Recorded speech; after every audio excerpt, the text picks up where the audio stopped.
दोस्तों, किसी को कामयाबी बहुत जल्दी मिल जाती है तो किसी को कामयाबी मिलने में बहुत समय लगता है और किसी को मिलती भी नहीं। हम सब बहुत मेहनत करते हैं, लेकिन कभी कभी बहुत मेहनत करने के बाद भी हमें उसके अनुसार उसका फल नहीं मिल पाता। और आपने देखा होगा कि कुछ लोगों ने बहुत कम मेहनत की और वो बहुत आगे निकल गए। आपने लोगों को कहते भी सुना होगा कि अरे वो तो पढ़ने में मुझसे धीमा था, फिर भी मुझसे आगे निकल गया। आप बहुत कुछ सोच रहे हैं और करना चाह रहे हैं, लेकिन चीजें आपके अनुसार नहीं हो रही हैं और आप लगातार असफलता का मुंह ही देख रहे हैं और अंत में आप खुद को लाचार और कमजोर पा रहे हैं। कई बार होता है कि हम इतने असफल हो जाते हैं कि फिर हमारा मन टूट जाता है, सारा उत्साह ही खत्म हो जाता है। हम खुद को कमजोर और हारा हुआ मान लेते हैं और बहुत निराशा भी होती है। आखिर निराशा हो भी क्यों ना, दुखी कैसे ना हो हम, क्योंकि हमने तो बहुत प्रयास किया था, जितना हमसे हो सकता था उतना किया था, लेकिन हमें उस परिश्रम के अनुसार उसका फल नहीं मिल पाया और एक बार फिर असफलता का मुंह देखना पड़ा। दोस्तों, अगर ये सारी परिस्थितियां, अगर ये सारी घटनाएं आपके भी जीवन में घटित हो रही हैं या नहीं भी घटित हो रही हैं, तब भी आप इस वीडियो को अंत तक देखिएगा, क्योंकि आज की इस वीडियो में आपको कुछ ऐसी बातें पता चलेंगी जो कि शायद ही आपने पहले कहीं सुनी हो, और जो बातें आज आप जानने वाले हो वो बातें आपको इन सारी मुश्किलों से बाहर निकालेंगी। जैसे आज के समय में स्कूल होते हैं, वैसे ही पुराने समय में आश्रम और गुरुकुल हुआ करते थे। उस समय के लोग अपनी शिक्षा ग्रहण करने आश्रमों में ही जाया करते थे। उस समय हर शिष्य अपने गुरु का बहुत ही सम्मान किया करता था और प्राचीन आश्रमों में किताबी ज्ञान से ज्यादा बच्चों को व्यवहारिक ज्ञान सिखाया जाता था। ऐसे ही प्राचीन समय में एक आश्रम था जिसमें विभिन्न प्रकार के विद्यार्थी गुरु से शिक्षा ग्रहण किया करते थे। आश्रम से शिक्षा ग्रहण करने के बाद सभी विद्यार्थी अपने अपने राज्य वापस लौट जाया करते थे। उन्हीं शिष्यों में राजवीर नाम का एक शिष्य था। वह भी आश्रम की शिक्षा पूरी करने के बाद अपने राज्य वापस लौट आता है। वापस आने के बाद सभी लोग अपने अपने राज्य में किसी न किसी काम में वापस लग जाते हैं।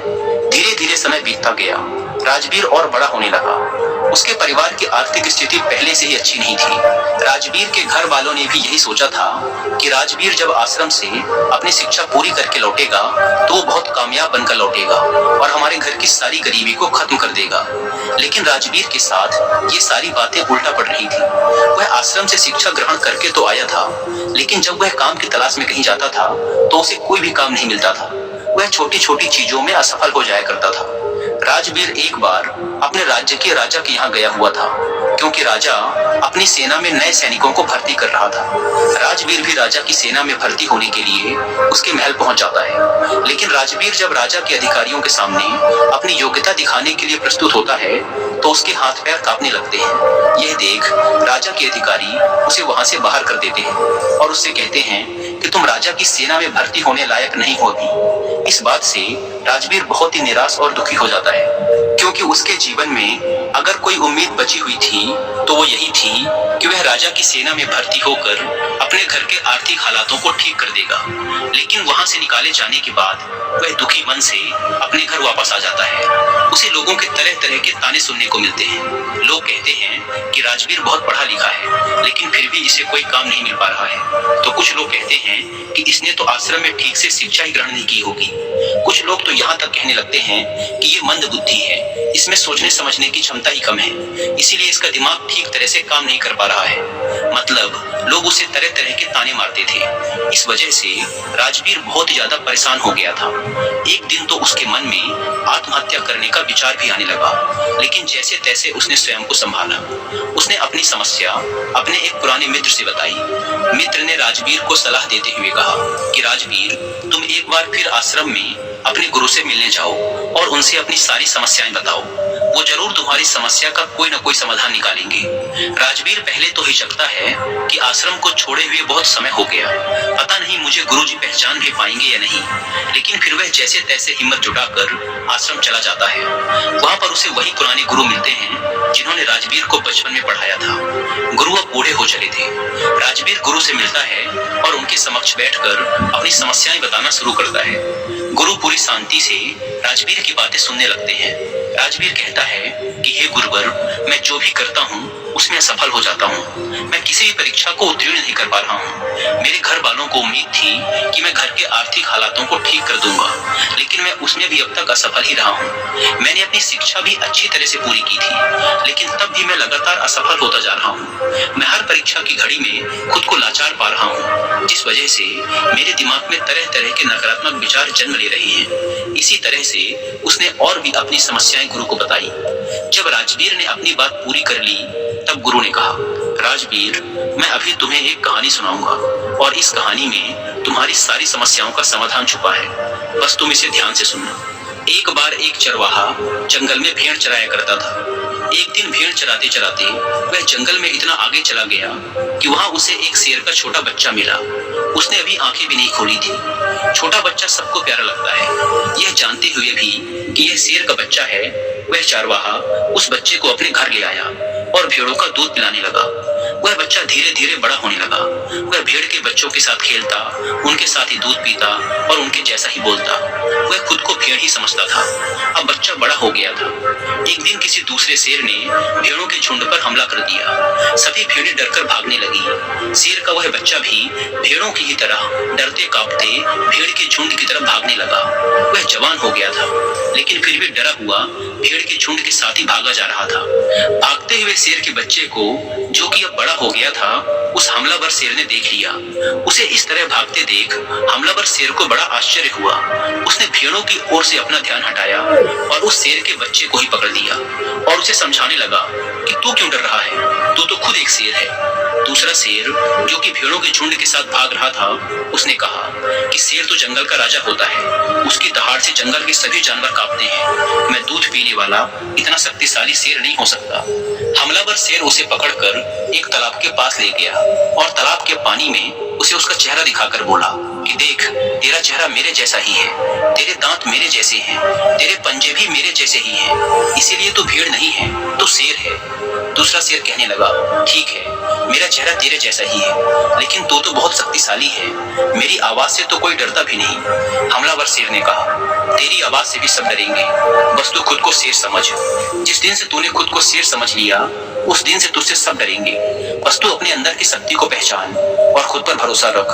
तुझे यह महसूस करना होगा कि मैं भी एक शेर हूँ, मेरे अंदर भी ताकत है, मैं भी जंगल का राजा बन सकता हूँ। जिस दिन से तेरे दिमाग में यह बात बैठ जाएगी, उस दिन से तू किसी से नहीं डरेगा।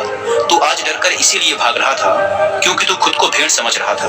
तो जब तक खुद को भेड़ समझता रहेगा, तू भागता रहेगा, क्योंकि बचपन से लेकर आज तक तू खुद को भेड़ ही समझता आ रहा है। तू भेड़ों के बीच रहता है, इसीलिए तूने भी खुद को भेड़ मान लिया है और आज तक तुझे किसी ने शेर कहकर पुकारा भी नहीं, इसीलिए तू भेड़ ही बनकर रह गया।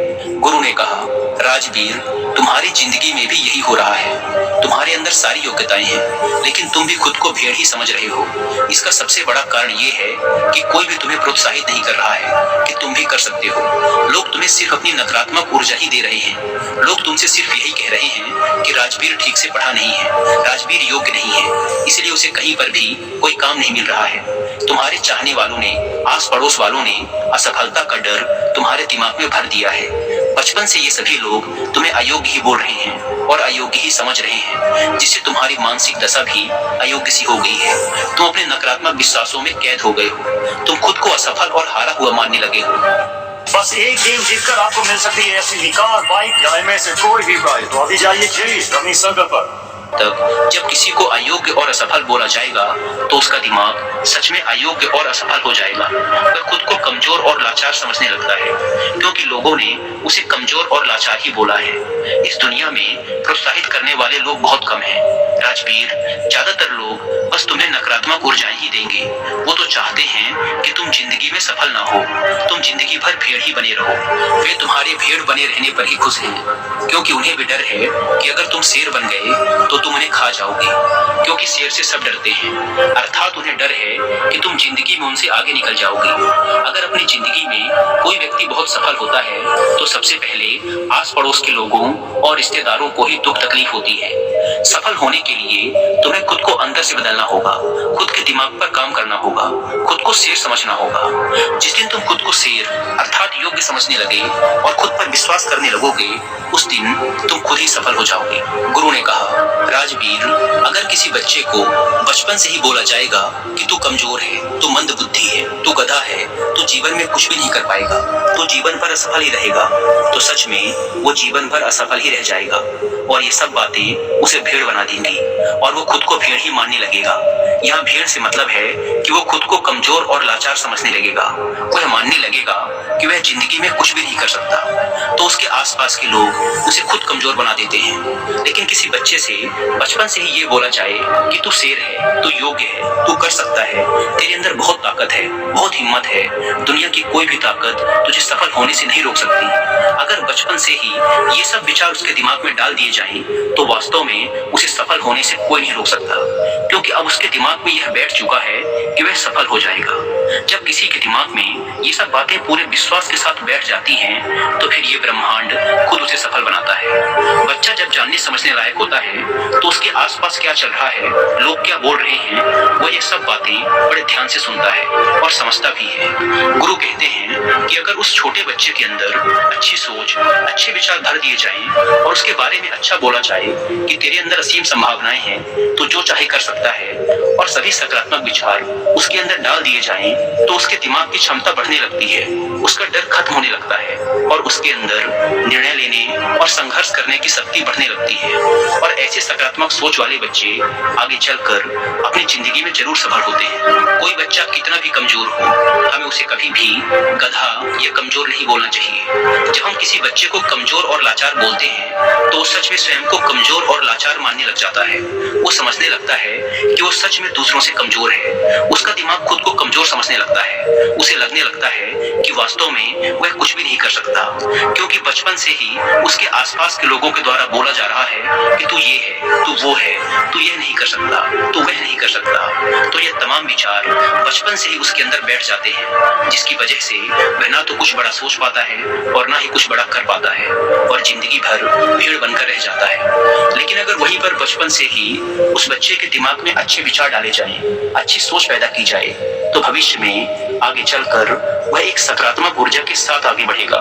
और जब कोई व्यक्ति सकारात्मक ऊर्जा के साथ आगे बढ़ता है, तो उसके रास्ते में आने वाली बाधाएं खुद ब खुद दूर होनी शुरू हो जाती है। राजवीर, बचपन से तुम्हारे साथ भी यही हो रहा है। बचपन से लोगों ने तुम्हारे दिमाग में यही सब नकारात्मक विचार भर दिए हैं, जिसके परिणाम स्वरूप बड़े होकर भी तुम यही सब सोच रहे हो। तुम बिना डरे सबसे पहले खुद को सकारात्मक ऊर्जाओं से भरो। जब तुम खुद को सकारात्मक ऊर्जाओं से भर लोगे, तब तुम स्वयं ही सफल हो जाओगे। फिर सफलता के द्वार तुम्हारे लिए खुलने लगेंगे। गुरु ने कहा, कहीं भी जाने से और कुछ भी करने से पहले खुद को सकारात्मक विचारों से भरो। तुम्हें असफल और नकारात्मक विचारों की ओर ध्यान ही नहीं देना है। तुम्हें बस खुद को सकारात्मक ऊर्जाओं से भरना है। तुम प्रतिदिन जब सुबह उठो और रात में सोने जाओ, तब स्वयं से कहो और महसूस करो कि मैं भी कर सकता हूँ, मैं हार नहीं मान सकता, क्योंकि मेरे अंदर भी क्षमता है, मेरे अंदर भी योग्यता है। खुद को सकारात्मक ऊर्जाओं और विचारों से लगातार भरते रहो। इसके बाद तुम खुद धीरे धीरे यह महसूस करने लगोगे कि सफलता के द्वार तुम्हारे लिए खुलने लगे हैं। गुरु आगे कहते हैं कि राजवीर, तुम ये काम आज से ही शुरू कर दो। अगर तुम यह काम आज से ही शुरू कर देते हो, तुम्हें बहुत ही जल्द इसका प्रभाव भी देखने को मिलेगा। इतना कहने के बाद गुरु मौन हो गए। राजवीर अपने गुरु का धन्यवाद करते हुए एक सकारात्मक ऊर्जा के साथ अपने घर वापस आ जाता है।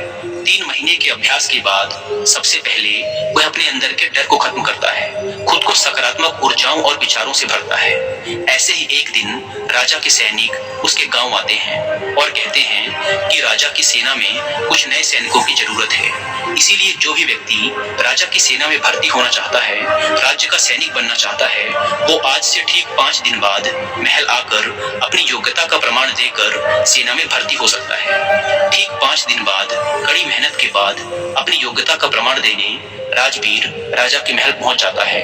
राजा के अधिकारी इस बार जब उसे देखते हैं, तो उन्हें राजवीर में एक अलग ही ऊर्जा और उत्साह दिखाई पड़ रहा था। इस बार वह पिछली बार की तरह डरा और घबराया हुआ नहीं था। इस बार राजवीर अपनी सभी परीक्षाओं में पास हो जाता है और राजा की सेना में भर्ती भी हो जाता है। जब राजवीर के परिवार वालों को ये बात पता चली, तो सब बहुत खुश हो गए। दोस्तों, गुरु के माध्यम से आज हमें ऐसी बातें पता चली जो कि हमारे लिए किसी वरदान से कम नहीं है। उम्मीद है कि इस वीडियो से आपको बहुत कुछ सीखने को मिला होगा और वीडियो में यहाँ तक बने रहने के लिए आपका बहुत बहुत धन्यवाद।